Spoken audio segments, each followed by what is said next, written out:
Olá, muito bom dia, seja bem-vindo ao Poder e Negócios de hoje. Nosso convidado, Paulo Tadeu, CEO da D2In, uma empresa, uma startup pernambucana ancorada lá no Porto Digital. Nessa conversa de hoje, muita coisa de tecnologia, inteligência artificial e muita coisa que está envolvendo o nosso dia e o mundo corporativo, lógico.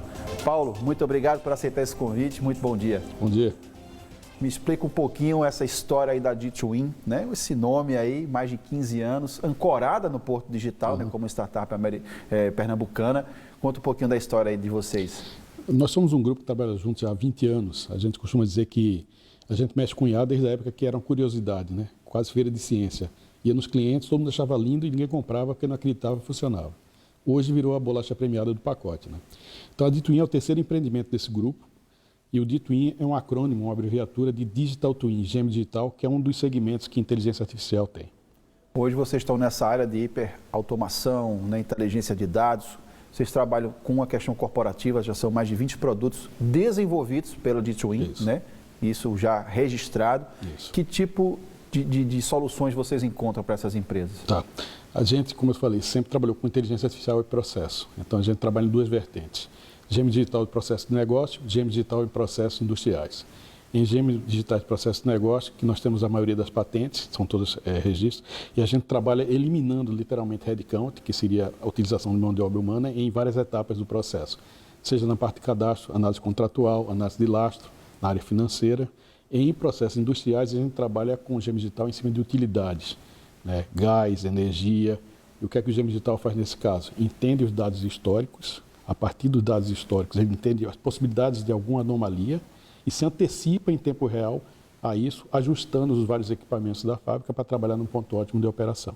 Você falou aí que inteligência artificial é um dos nomes aí do momento. Isso. Lá atrás era uma coisa meio que ficção científica, né? A gente via muito em filme. Hoje, Paulo, é uma realidade nas empresas, nos negócios, no mundo corporativo? Há muito tempo. Na verdade, a inteligência artificial começa lá na época de 1950, quando começa o primeiro conceito, né, de inteligência artificial, o professor John McCarthy, que criou o conceito. E na época se criou duas vertentes. Ele entendia que existia a inteligência artificial fraca e a forte. A fraca seria a inteligência artificial que trabalhava segmentos específicos do processo como um todo. E a forte seria uma simulação da inteligência humana, onde não somente aprendizado, interpretação, atuação e também uma consciência do processo como um todo. A inteligência ela teve várias ondas ao longo desse período. Então, no início teve uma aceleração muito grande, quando chegou nos anos 70, por conta de equipamento e de algoritmos que não estavam ainda sofisticados o suficiente, ela teve uma baixa, mas nos anos 80, com a criação do microcomputador e implementação e a democratização disso como um todo, cresceu de novo e com o cloud aí explodiu o uso. Então, ela está, na verdade, na vida de todo mundo. O celular que você segura aí, por exemplo, tem um assistente que você fala e ela leva você na ferramenta de busca. Ali tem inteligência artificial embarcada. E essa inteligência artificial vai começar a ancorar os nossos carros eletrodomésticos, vai começar a entrar realmente no nosso cotidiano, vamos dizer assim? Já está, né? Em carro já tem. Você tem computador de bordo fazendo muita coisa, né? Se a gente pensar em carro autônomo, aí é completamente... Se a gente for para o Tesla, por exemplo, ali... Nem precisa Tesla, mas, por exemplo, o carro do Google, os carros autônomos já tem rodando nos Estados Unidos, ele é completamente controlado por inteligência artificial, porque precisa, pelo volume de dados e tempo de tomar decisão. Entendeu?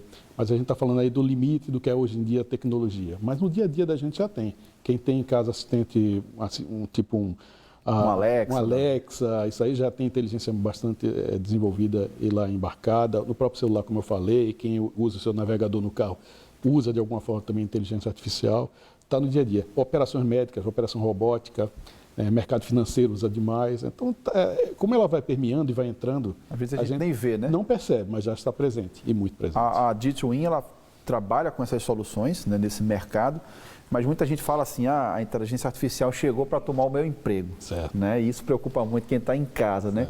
Para vocês que têm esse conhecimento da tecnologia, é para ter esse medo ou não? Esse medo é uma coisa que permeia a sociedade desde sempre, né? Não só com relação à inteligência artificial. Quando o carro foi inventado, falaram a mesma coisa, acabar com os condutores de charretes e outras coisas mais. Quando a televisão foi criada, ia acabar com rádio, ia acabar com teatro, entendeu? Na verdade, o que existe é o seguinte, a tecnologia ela evolui independente da gente querer ou não. Você vai ter na sociedade caminhando num reposicionamento. A inteligência artificial ela jamais vai tomar o lugar do humano, de fato, se ele trabalhar como humano. Ela vai apoiar ele no suporte de tomar decisão. Aquela inteligência plena, por exemplo, que é a ambição de todo mundo, isso não existe. Existe inteligência segmentada, né? Obviamente cada vez mais sofisticada, mas ela é usada como suporte para que o humano tome a decisão no final das contas. Então esse medo é infundado, isso faz parte mais do folclore da situação. Na verdade, ela vai ajudar certas situações. Muito. E vocês também trabalham com a questão da hiperautomação. O que seria isso, hiperautomação? É você usar o limite de inteligência artificial em processos, né? Porque a automação ela vem numa sequência de evolução. Então, o que é uma automação no primeiro nível?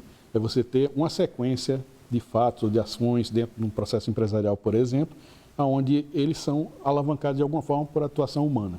Quando você vai botando inteligência artificial em várias etapas, você vai deixando a pessoa como gestora disso como um todo, e essa etapa ela vai andando toda sozinha, a esteira vai andando toda sozinha, como fosse um processo convencional, tomando decisões em alguns casos, entendendo em alguns outros, entendendo o contexto como um todo e ajudando no processo de eficiência operacional.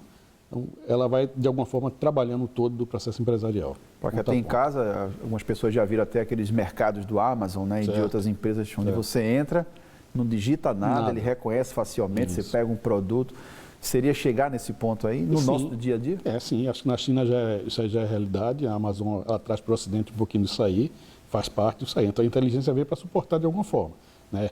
Ações, por exemplo, que precisariam a pessoa levantar carga, a pessoa, de alguma forma, ter que fazer um trabalho que seria mecanicamente possível, até para um animal, por exemplo, você pode botar inteligência artificial fazendo esse tipo de coisa. Por exemplo, em desmoronamentos, em incêndios, que você normalmente tem que bombeiros ir lá, você pode botar um cachorro mecânico, né, um robô mecânico que vai lá, fareja, acha, então você evita, inclusive, problemas de risco para a vida humana. A inteligência ela entra nessa coisa. E a D2In ela está desde o mercado financeiro, está na parte da educação também. Quais são as áreas que vocês estão já adentrando com esses softwares, com esses programas que vocês desenvolvem aqui no Porto Digital? Tudo que precisa processamento de documento de forma inteligente. A gente é muito forte em visão computacional, muito forte numa área chamada machine learning, que é aprendizado de máquina, e muito forte numa parte chamada reconhecimento de padrão. Então, essas três juntas, você consegue, de alguma forma, automatizar completamente o processo. Então, a gente fala, por exemplo, cadastro. Cadastro você precisa ter gente. Eu conheço cliente que diz, o meu analista passa mais tempo digitando do que realmente fazendo análise. Então, você pode botar toda a sequência para fazer isso. A visão computacional, ela entende o documento, separa automaticamente aquele documento, o que tem que fazer com cada documento, aplica a regra, averigua alguma possibilidade de fraude. Tudo isso pode ser feito com inteligência artificial. E depois já joga direto no sistema onde o analista vai fazer a parte de análise dele, né? Usar um pouquinho da inteligência dele no caso específico da parte de análise. Isso é um pedaço. Avaliação contratual, por exemplo, comparar contratos que foram bifurcados, contratos imobiliários, onde você pega um empreendimento, você tem um contrato padrão e você tem vários contratos que são bifurcados daqueles. Você pode ter inteligência artificial fazendo isso. Hoje você pega, por exemplo, BPOs de vários advogados lendo o contrato para ver se tem cláusula por cláusula diferente. Isso a inteligência artificial pode fazer tudinho, gerar um relatório, no final o advogado dá uma rubrica lá ou da assinatura dele e está tudo ok. E também, por exemplo, análise de lastro, como eu falei para você. Eu vou emprestar dinheiro para uma empresa. Eu quero saber, por exemplo, quem pode assinar, quem tem poder, que nível de comprometimento vai ter. Tudo isso o sistema pode fazer automaticamente, lendo contratos. Imagina um contrato que você tem informações difusas, vários sócios, e você associa a cada sócio esse conjunto de informações de forma unificada e não tem, por exemplo, que um advogado ficar lendo contrato por contrato, entender, juntar informação para daí para frente fazer análise. Então, são exemplos de coisas que podem ser feitas. Quando a gente fala de processo empresarial, educacional, matrícula, por exemplo, você precisa de um monte de documentação, né? A gente fala mais de 20 documentações. A gente faz hoje em dia, nós somos a plataforma que a Xerox usa no Brasil para alguns processos, inclusive para matrícula EAD. Ela tem como cliente as duas maiores EADs do Brasil, Uniaselv e Unicesumar. Então, são mais de 20 documentos diferentes, desde documentos convencionais, como identidade, comprovante, mas documentos como histórico escolar, ficha de transferência, ficha 19 do MEC, tudo isso o garoto fotografa no próprio aplicativo que ele vai assistir a aula, e isso entra automaticamente, ela já entende o que é aquilo. Ele já reconhece que documento é aquilo. Separa automaticamente, aplica as regras associadas, vai no MEC, vê se está na blacklist, vê se o documento que ele assinou está compatível com a assinatura que ele tem na identidade, vê, por exemplo, se os dados que ele colocou de pai e mãe estão batendo, vê se tem algum problema de cadastro dele, se ele tem um pré-requisito para cursar aquela cadeira, por exemplo, na universidade. Tudo isso é feito automaticamente, já cai direto na tesouraria, gerando boleto. Para você ter ideia, quando a gente entrou nesse processo, essa universidade tinha 60 mil matrículas pendentes e 3 meses atrasados. A plataforma, quando entrou, passou para 5 minutos de processo todo, ponta a ponta, e zerou completamente a necessidade de back-office, não tem mais nenhum backlog deles. Porque ele identifica aquele padrão, ele também identifica até coisas que acontecem fora do padrão. Opa, isso aqui está diferente, isso aqui Exatamente. A parte diferente, você desvia para o manual para dizer, ó, tem uma possibilidade de algum erro aqui.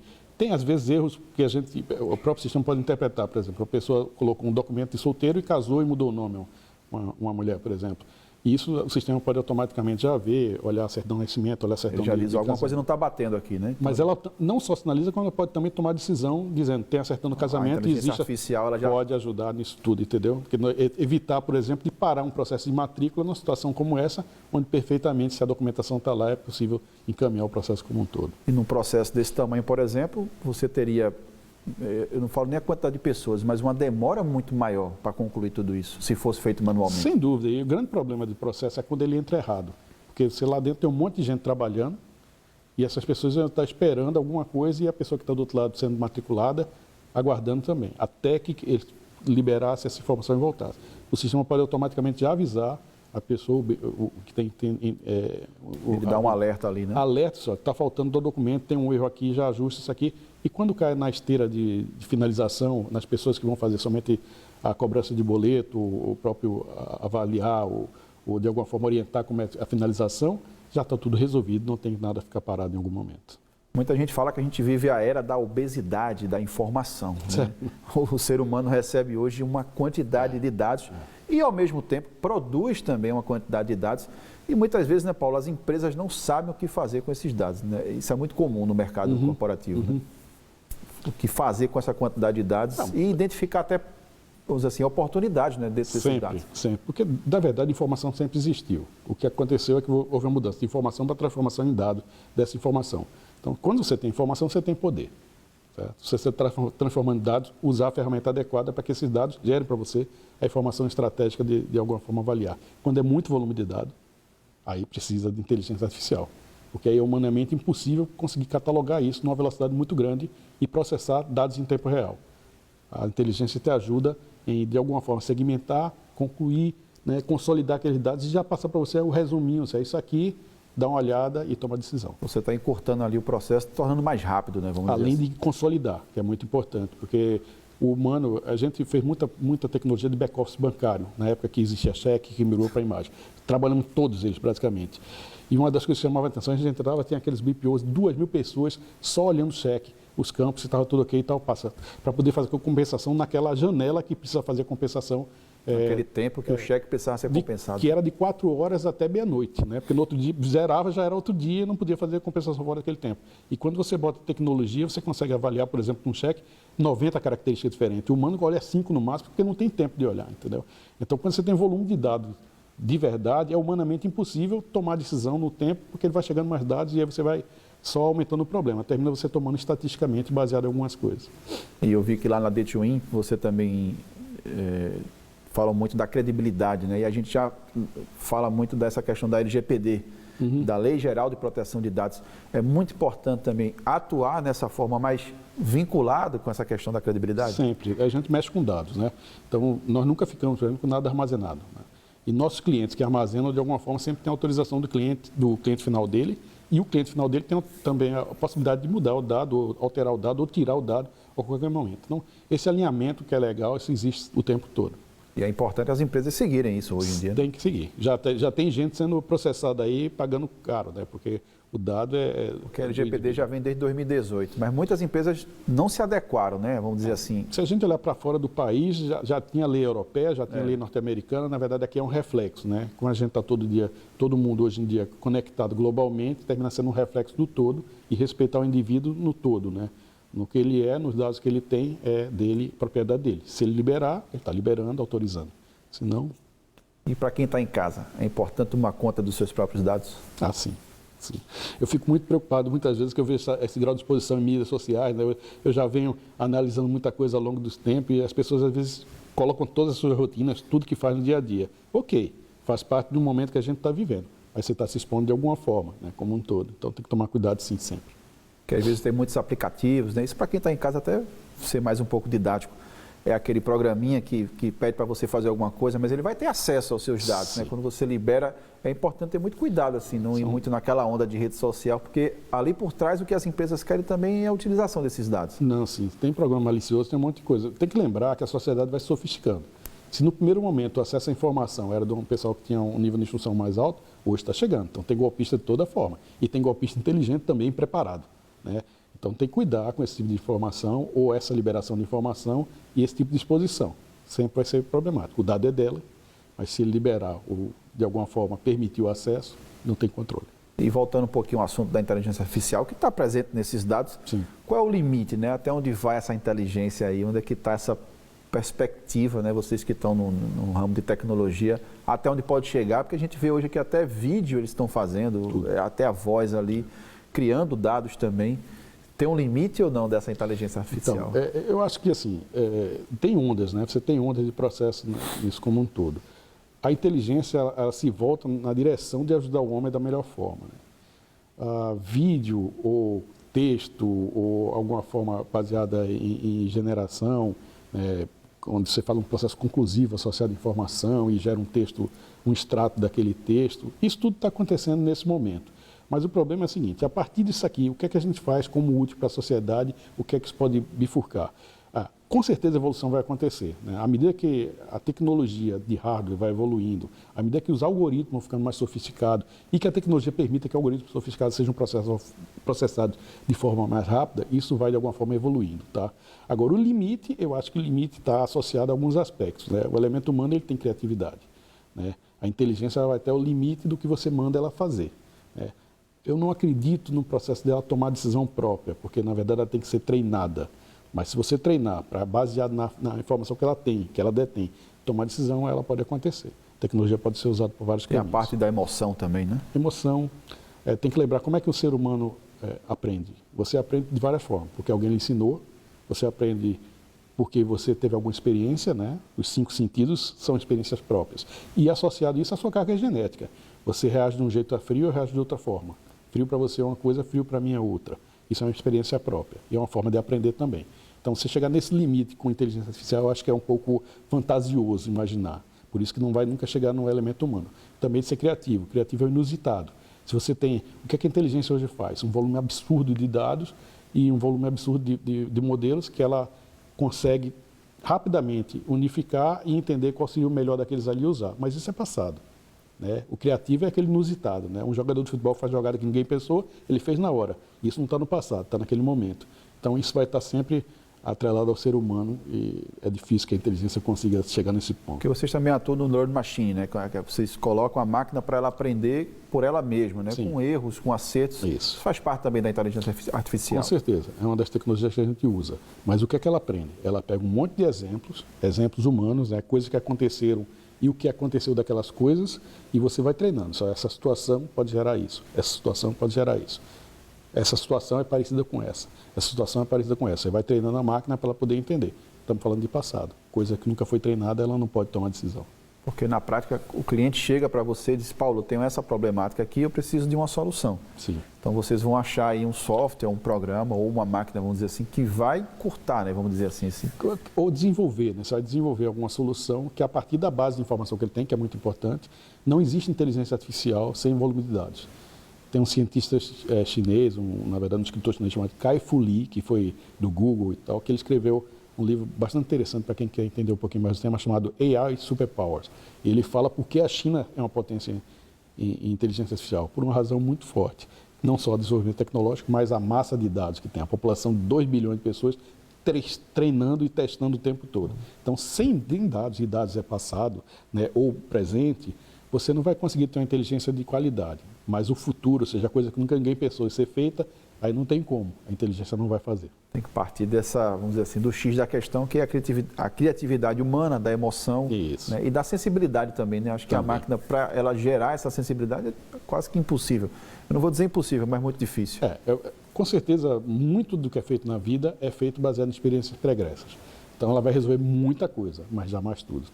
E detalhe que também a empresa, a D2In, ela tem os próprios softwares, né, que são mais de 20 programas que são registrados e são soluções criadas por vocês, né? Sim. A gente tem um histórico como perfil que mais ou menos das empresas do Porto Digital, da pesquisa até o produto final. Então, a gente começa com um problema, trabalha em cima do problema, desenvolve a tecnologia do zero, isso é uma coisa um pouco diferente para outras empresas de fora do estado de Pernambuco, e a partir daquilo a gente gera o produto, né? Quando a gente entrou no mercado, a gente disputava espaço com o pessoal de Israel, com o pessoal da Rússia, o pessoal da Alemanha e o pessoal dos Estados Unidos. Basicamente são esses que disputam com a gente. Na América Latina eu desconheço assim, quem faz tecnologia como a gente faz. Eles, na verdade, consomem de terceiros e fazem uma aplicação, muitas vezes, muito bem feita.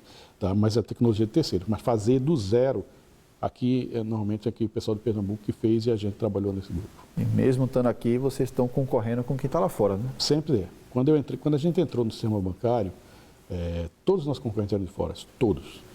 O software era feito por russos que tinham saído na época da queda do Muro de Berlim, ido para a França, Universidade de Paris, criaram o conceito, e hoje em dia também tem empresas russas, ou do leste europeu, Bulgária e tal, que também são muito boas. Era o modelo matemático deles, a gente sempre disputou espaço com eles. Mas quando a gente olha para, por exemplo, o ambiente latino, o ambiente brasileiro, que tem características próprias, né, que tem uma forma de fazer que é diferente, eles têm uma dificuldade muito grande.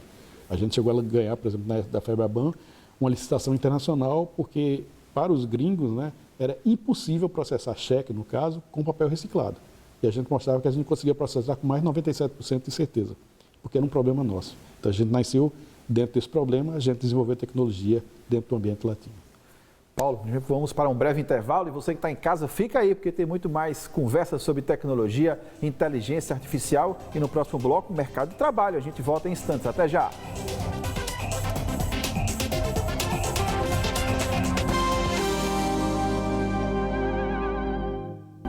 Estamos de volta com o Poder Negócios desse domingo com o Paulo Tadeu, CEO da D2In, empresa startup pernambucana ancorada lá no Porto Digital. Paulo, a gente falou muito em tecnologia, mercado corporativo, inteligência artificial.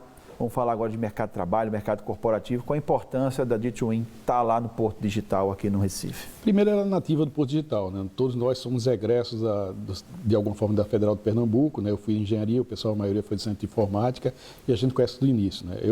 Eu sou daqui, morei 12 anos em Porto Alegre e voltei para trabalhar no César quando o César tinha 29 pessoas. Eu fui a 30ª contratada. Então eu conheço essa história do início, conheço o Porto Digital do início, sei do poder local, né, da qualidade da mão de obra local e da importância de estar aqui, faz parte da estratégia. Mas ao mesmo tempo que a gente está aqui, a gente também é da comunidade Inovabra, né, que é a aceleradora do Bradesco, que fica lá na Consolação, lá em São Paulo. O que é importante estar aqui? Qualidade da mão de obra. Eu formo mão de obra aqui. Nós temos uma tradição muito forte em cima de uma área de inteligência artificial chamada redes neurais. Eu não sei se hoje ainda é, mas durante muito tempo nós fomos o maior grupo, quando eu falo nós, Pernambuco, da América Latina e o grupo que mais trabalhava as questões associadas às redes neurais, por motivos históricos. Alguns dos professores que são fundadores do Centro de Informática, como o professor Clilton, eles fizeram doutorado na Inglaterra, na época que esses conceitos estavam sendo consolidados, e mandou muitos dos seus alunos fazerem doutorado lá também. Então, terminou se criando uma comunidade muito grande e muito produtora de tecnologia. Então, estar aqui para o que eu faço, o que a gente faz, é super importante, porque a gente sabe da qualidade e da qualidade do trabalho que é gerado, certo? Associado ao fato que hoje o Porto Digital, como parque, é um parque extremamente conectado, né? A gente trabalhou, se a gente olha para 20 anos atrás, a gente tinha que falar o tempo todo do Porto Digital, explicar o que era Porto Digital, né? Falar das coisas que eram feitas em Pernambuco. Eu participei, inclusive, das primeiras investidores em risco, né? Na época do César, a gente trouxe, meu Deus do céu, 7 ou 8 fundos de investimento, que eram praticamente todos que tinham no Brasil, para vir para Pernambuco e entender o que estava acontecendo aqui. E eu tinha uma coisa que me intrigava. Todos eles vinham na quinta-feira para cá. E eu perguntava para o pessoal, por que vocês estão vindo na quinta? Porque depois a gente vai para Porto de Galinhas. Então, Pernambuco era fora do mapa, né? Eles, quando entenderam que existia, a indústria de fundos chegou aqui, né? E aí começou a se estruturar isso como um todo. E aí, quando a gente fala Porto Digital, a gente não está falando somente de empresa, está falando de todo esse contexto, todo o cluster que está associado a isso. E associado à organização como um todo. Se você olhar no Brasil, acho que talvez Santa Catarina seja o paralelo que a gente tem de um lugar super organizado. Só que Santa Catarina tem um detalhe. Quando o Brasil ainda investia em hardware, né, que tinha a Cobra, né, eu sou engenheiro eletrônico, eu sou dessa época, eu sei como é que funcionava isso aí, Santa Catarina já tinha investido em software. Então a gente tem eles têm pelo menos uns 15 anos a mais de tempo que a gente, ou 20 anos a mais, e a gente partiu 20 anos depois, mas hoje a gente está em pé de igualdade aí, em termos de competitividade, com um cluster fantástico que eles têm lá, mas a gente também tem um muito bom aqui. E falando em mão de obra, a gente sabe que no Porto Digital chega até faltar mão de obra qualificada, né? Às vezes você precisa de um profissional específico para aquele determinado tipo de programa ou ferramenta e está faltando no mercado. Sem dúvida. Veja, quando a gente fala Porto Digital, a gente está olhando muito para a questão litorânea e é fato isso. Isso é um problema global, não é só local. Né? Então, acho que cabe duas observações aqui. A primeira é o seguinte, muito importante, quando fizer o curso, saber o que está querendo fazer no final. Né? Muitos garotos me procuram perguntando o que é que eu faço. Você gosta, por exemplo, de trabalhar com mobile? Está faltando mão de obra para trabalhar desenvolvendo software para mobile. Querendo ou não, mobile é a principal interface. Todo mundo tem um celular digital. Todo mundo, e acessa as redes do mesmo jeito, certo? Ou o que a gente chama full stack, é o cara que trabalha na frente e trabalha no back. Né? Isso aí normalmente falta. Um cara muito bom de frente também. Né? Muita gente já formada em back, mas de frente você não tem. E procurar as escolas que geram você com esse tipo de formação que a empresa vai engolir na mesma hora, ela vai entender. A gente participa de alguns programas, por exemplo, no Porto Digital, como o PET, que é o programa de extensão com os garotos dessas escolas públicas. Muitos dos nossos atuais profissionais e estagiários trabalharam nesses programas. A gente tem um programa forte também de interiorização.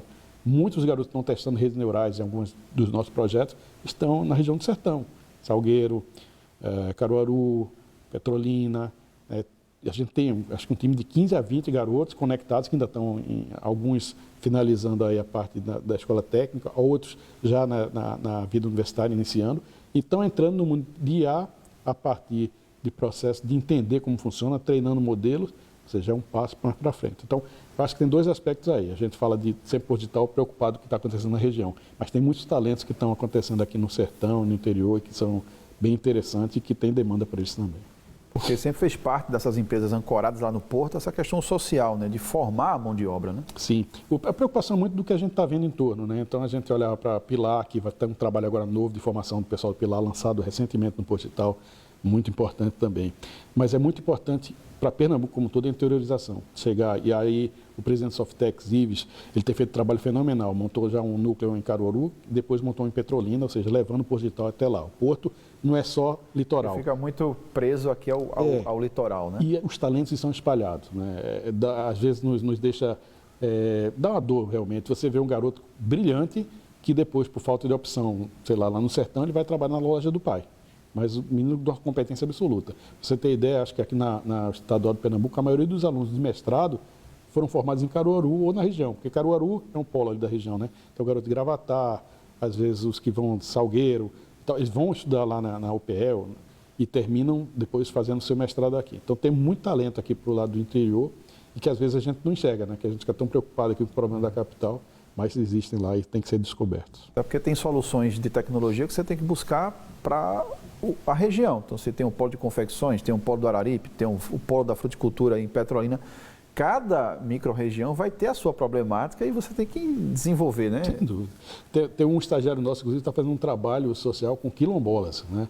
De empoderamento de quilombolas e tal, e está fazendo um programa nessa área. Veja, é estagiário nosso, é um garoto que conhece o problema, o trabalho de graduação dele é nessa área. Então, quando a gente olha para a tecnologia, ela é pervasiva, ela chega em todo lugar. E aí, você que vive um micro problema da região, vai ser isso. Tem um nosso diretor, Romulo, que viaja muito pelo interior, divulgando o que a gente faz.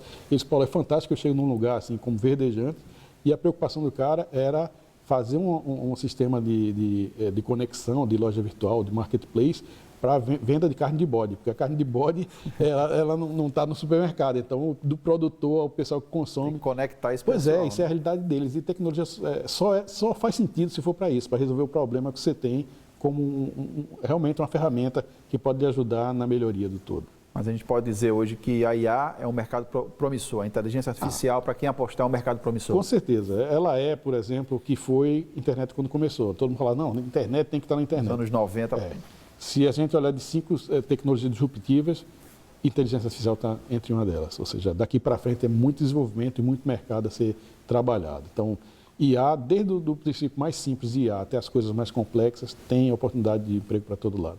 E isso vai estar presente em várias áreas, não só na área de tecnologia, mas como você falou, já está presente, a gente não percebe muito, mas vai estar muito no nosso dia a dia. Sim, o GM Digital é um caso típico, o GM Digital já está presente no dia a dia da gente, com o Indústria 4.0 ela vem alavancando muito, a gente quando pensa em GM Digital pensa muito num clone de equipamento, mas o GM ele pode ser mais do que isso, ele pode ser uma cópia de um processo, ele pode ser a cópia do funcionamento de um funcionário naquele aspecto. Então, como você digitaliza o todo e faz camadas. Se a gente pensar a gêmea digital como um ponto máximo, a cidade pode ser um gêmeo digital, onde o prefeito seria esse gêmeo digital, um grande síndico de vários subsistemas e que chega até um Ele vai replicando aquilo ali. Exato, você vai construindo camadas. Então, você está construindo um mundo inteirinho em cima de processos de IA e tecnologia. Você pode fazer isso tranquilamente. E as cidades também vão ter que se inserir aí, né? Então, faz parte. Quando a gente fala, por exemplo, de carro autônomo, é um pedaço dessa história.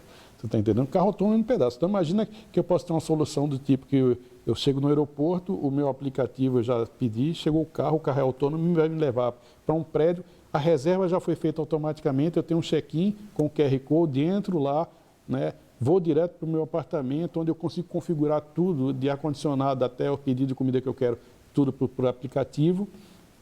E eu posso rodar, de alguma forma, dentro da cidade, me conectando com outros sistemas, trabalhar de onde eu estou conectado com esses outros sistemas, até eu terminar o ciclo e, de novo, da mesma forma, voltar. Então, tudo isso é feito em cima de camadas. E o gêmeo digital ele passa a ser, desde um síndico de prédio, ou desde um gestor de uma linha de produção, até um presidente. O prefeito de uma cidade, como né? todo. Paulo, muito obrigado. Paulo é CEO da D2In, empresa de tecnologia, startup pernambucana, ancorada lá no Porto Digital. Paulo, muito obrigado pela conversa de hoje. Muito obrigado. E você que está em casa, muito obrigado pela sua presença aqui no Poder e Negócios de hoje. Um forte abraço, um ótimo final de semana e até o próximo programa.